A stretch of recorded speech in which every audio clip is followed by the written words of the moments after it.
องค์การกาแดงแขวงบ่อแก้วได้สมทบกับพนักงานครูอาจารย์โรงเรียนม.ปลายห้วยทรายได้จัดกิจกรรมบริจาคเลือดเพื่อช่วยเหลือสังคม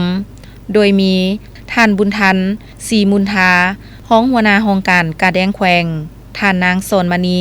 นันคติผู้อำนวยการโรงเรียนม.ปลายห้วยทรายมีบรรดาพนักงานครูอาจารย์พนักงานแพทย์หมอและนักเรียนเข้าร่วมทั้งหมด102คนหญิง65คนในวันที่5 พฤศจิกายน 2025นี้ท่านบุญทันศรีมุนทาได้กล่าวว่า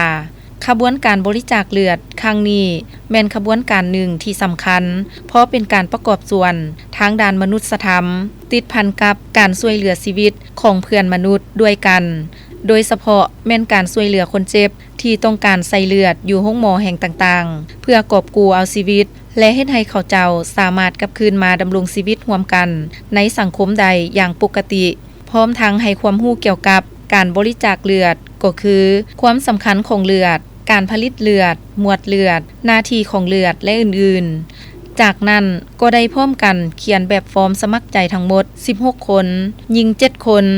ผ่านการกวดสุขภาพตัวจริงสามารถเอาเลือดออกได้6ถุงเท่ากับ 2,100 ซีซี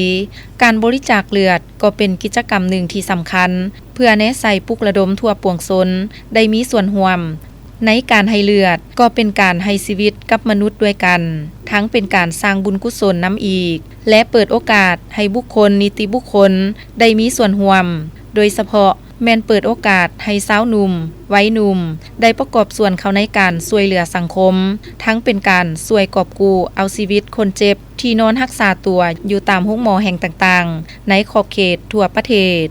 จากนั้นท่านหมอนางสี่เหลี่ยมไซวงศ์ห้องศูนย์เลือดองค์การกาแดงแขวงได้อธิบายและให้ความรู้พื้นฐานเกี่ยวกับการรักษาสุขภาพตลอดระยะของการเอาเลือดออกน้ำอีกในโอกาสที่ได้ร่วมจัดกิจกรรมบริจาคเลือดเพื่อช่วยเหลือสังคมในเทื่อนี้ทางองค์การกาแดงแขวงได้มอบใบย่องยอและเกียรติคุณให้โรงเรียนและผู้บริจาคเลือดเพื่อเป็นการแสดงถึงความรู้บุญคุณในการประกอบส่วนช่วยเหลือสังคมโดยบ่หวังสิ่งตอบแทน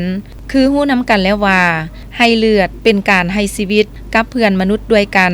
ทั้งเป็นการสร้างบุญสร้างกุศลนำอีก